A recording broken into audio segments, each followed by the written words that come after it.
है नवा दिन है अति विशेष। कथा में हर भावना छुपी, हमें दे जीवन का मूल संदेश। ओम भास्कराय नमः। हरे कृष्णा। आज के नवे दिन की कथा हमें जीवन में आस्था और सत्य के मार्ग पर चलने की प्रेरणा देती है। आज की कथा को सुनकर हम सभी अपने जीवन को पवित्र करें और शुभ बनाएं।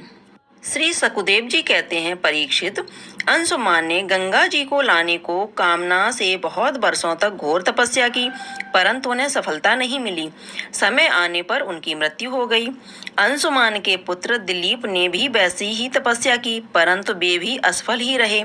समय पर उनकी भी मृत्यु हो गई। दिलीप के पुत्र थे भागीरथ। उन्होंने बहुत बड़ी तपस्या की। उनकी तपस्या से प्रसन्न होकर भगवती गंगा ने उन्हें दर्शन दिया और कहा कि मैं तुम्हें वर देने के लिए आई हूँ। उनके ऐसा कहने पर राजा भागीरथ ने बड़ी नम्रता से अपने अभिप्राय प्रकट किया कि आप मृत्युलोक में चलिए।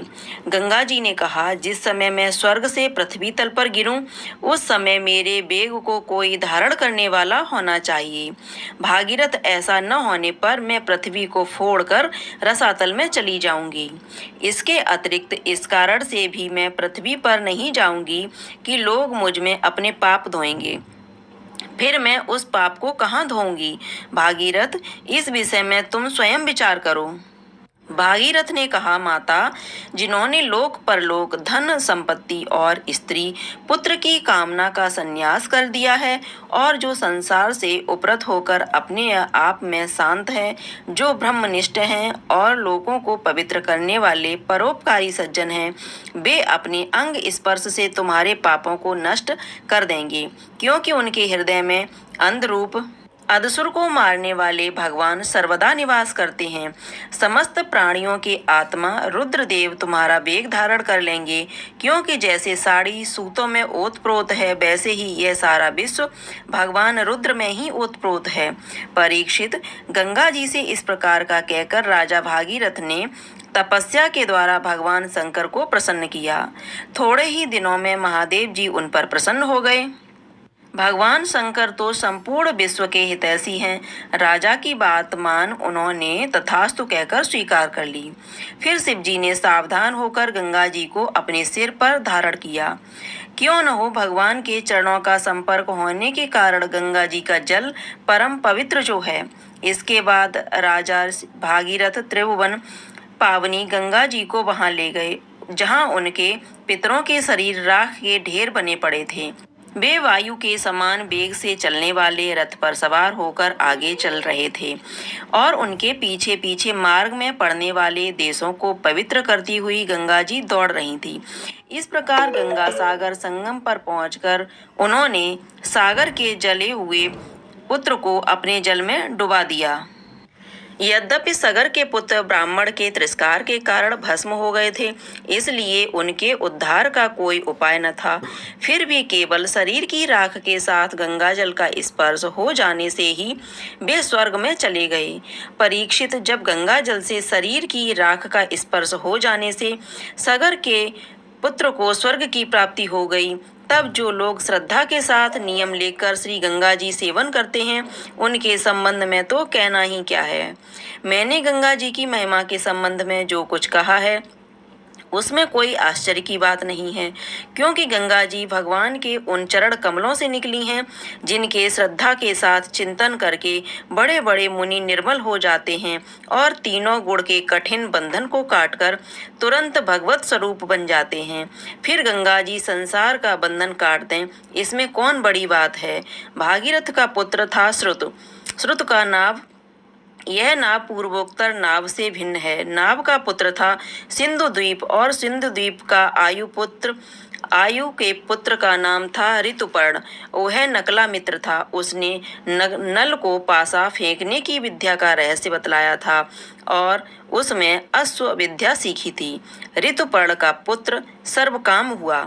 परीक्षित, सर्वकाम के पुत्र का नाम था सुदास। सुदास के पुत्र का नाम था सौदास और सौदास की पत्नी का नाम था दमयंती। सौदास को ही कोई कोई मित्रहस कहते हैं और कहीं कहीं उसे भास्पद भी कहा गया है। वह वशिष्ठ के शाप से राक्षस हो गया था और फिर अपने कर्मों के कारण संतानहीन हुआ। राजा परीक्षित ने पूछा, भगवान, हम यह जानना चाहते हैं कि महात्मा सौदास को गुरु वशिष्ठ जी ने शाप क्यों दिया? यदि कोई गोपनीय बात न हो तो कृपया करके बतलाइए। श्री सुखदेव जी ने कहा, परीक्षित, एक बार राजा सौदास शिकार खेलने गए हुए थे। वहां उन्होंने किसी राक्षस को मार डाला और उसके भाई को छोड़ दिया।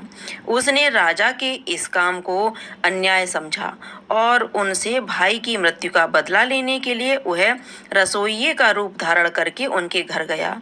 जब एक दिन भोजन करने के लिए गुरु वशिष्ठ जी राजा के यहाँ गए, तब उसने मनुष्य का मांस बनाकर उन्हें परस दिया। तब उन्हें यह बात मालूम हुई कि यह काम तो राक्षस का ही कर सकते हैं, राजा नहीं कर सकते। तब उन्होंने उस शाप को केवल 12 वर्ष के लिए कर दिया।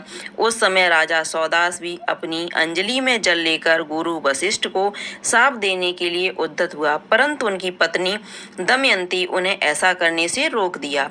इस पर सौदास ने विचार किया कि दिशाएं, आकाश और पृथ्वी सब के सब तो जीवन में हैं, पर यह तीक्ष्ण जल कहाँ जाए। अंत में उन्होंने उस जल को अपने पैरों पर डाल लिया। इसी से उनका नाम मित्रहस हुआ। उस जल से उनके पैर काले पड़ गए थे, इसलिए उनका नाम कल्मषापाद भी हुआ। अब वे राक्षस हो चुके थे। एक दिन राक्षस बने हुए कल्मषापाद ने एक वनवासी ब्राह्मण दंपति को सहवास के समय देख लिया। कमलसादास को भूख तो लगी ही थी। उन्होंने ब्राह्मण को पकड़ लिया। ब्राह्मण पत्नी की कामना अभी पूर्ण नहीं हुई थी कि उसने कहा, राजन, आप राक्षस नहीं हैं, आप महारानी दमयंती के पति हैं और इच्छुक वंश के वीर महारथी हैं। आपको ऐसा अधर्म नहीं करना चाहिए। मुझे संतान की कामना है और इस ब्राह्मण की भी कामनाएं अभी पूरी नहीं हुई हैं, इसलिए आप मुझे मेरा यह ब्राह्मण पति दे दीजिए। राजन, यह मनुष्य शरीर जीव को धर्म, अर्थ, काम और मोक्ष चारों पुरुषार्थों की प्राप्ति कराने वाला है। इसलिए वीर, इस शरीर को नष्ट कर देना सभी पुरुषार्थों की हत्या कही जाती है। फिर यह ब्राह्मण तो विद्वान है, तपस्या, शील और बड़े बड़े गुणों से संपन्न है। यह उन पुरुषोत्तम पर ब्रह्म की समस्त प्राणियों के आत्मा के रूप में आराधना करना चाहता है, जो समस्त पदार्थों में विद्वान रहते हुए भी उनके पृथक पृथक गुणों में से छिपे हुए हैं। राजन, आप शक्तिशाली हैं। आप धर्म मर्म भली भांति जानते हैं। जैसे पिता के हाथों पुत्र की मृत्यु उचित नहीं, वैसे ही आप जैसे श्रेष्ठ राजा के हाथों मेरे श्रेष्ठ ब्रह्मपति का वध किस प्रकार उचित नहीं है। आपका साधु समाज में बड़ा सम्मान है। आप भले हैं। आप मेरे परोपकारी, निरपराध, क्षत्रिय एवं ब्रह्मवादी पति का वध कैसे ठीक समझ रहे हैं? ये तो गौ के समान निरीह है। फिर भी यदि आप इन्हें खा ही डालना चाहते हैं तो पहले मुझे खा डालिए, क्योंकि अपने पति के बिना मैं मुर्दे के समान हो जाऊंगी और एक क्षण भी जीवित न रह सकूंगी। ब्राह्मण पत्नी बड़ी ही करुणापूर्ण वाणी में इस प्रकार कहकर अनाथ की भांति रोने लगी, परंतु सौदास ने शाप से मोहित होने के कारण उनकी प्रार्थना पर कुछ भी ध्यान नहीं दिया और वह उस ब्राह्मण को वैसे ही खा गया जैसे बाघ किसी पशु को खा जाए। जब ब्राह्मणी ने देखा कि राक्षस ने मेरे गर्भधान के लिए उद्धत पति को खा लिया, तब उसे बड़ा शोक हुआ। सती ब्राह्मणी ने क्रोध करके राजा को शाप दे दिया, रे पापी, अभी काम से पीड़ित हो रही थी, ऐसी अवस्था में तूने मेरे पति को खा डाला। इसलिए मूर्ख, जब तू स्त्री से सहवास करना चाहेगा तभी तेरी मृत्यु हो जाएगी। यह बात मैं तुझे सुझाए देती हूँ। इस प्रकार मित्रहास को शाप देकर ब्राह्मणी अपने पति की अस्थियों को धधकती हुई चिता में डालकर स्वयं भी सती हो गई और उसने वह गति प्राप्त की जो उसके पतिदेव को मिली थी। क्यों न हो, वह अपने पति को छोड़कर और किसी लोक में जाना भी तो नहीं चाहती थी। 12 वर्ष बीतने पर राजा सौदास साप से मुक्त हो गए। जब वे सहवास के लिए अपनी पत्नी के पास गए तब उसने उन्हें रोक दिया, क्योंकि उसे उस ब्राह्मणी के साप का पता था। इसके बाद उन्होंने स्त्री सुख का बिल्कुल परित्याग ही कर दिया था। इस प्रकार अपने कर्म के फलस्वरूप वे संतानहीन हो गए। जब वशिष्ठ जी ने उनके कहने पर दमयंती को गर्भ धारण कराया, दमयंती 7 वर्ष तक गर्भ धारण किए रही, परंतु बच्चा पैदा नहीं हुआ। जब वशिष्ठ जी ने पत्थर से उसके पेट पर आघात किया, इससे जो बालक हुआ वह अस्म पत्थर की चोट से पैदा होने के कारण अस्मक कहलाया। अस्मक से मूल का जन्म हुआ। उस परशुराम जी पृथ्वी को क्षत्रियहीन कर रहे थे, तब स्त्रियों ने उसे छिपाकर रख दिया था। इसी से उसका नाम नरीकवच हुआ और उसे मूलक इसलिए कहते हैं कि वह पृथ्वी के क्षत्रियहीन हो जाने पर उस वंश का मूल था।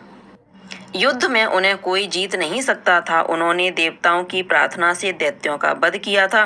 जब उन्हें देवताओं से यह मालूम हुआ कि अब मेरी आयु केवल 2 ही घड़ी बाकी है, तब वे अपनी राजधानी लौट आए और अपने मन को उन्होंने भगवान में लगा दिया।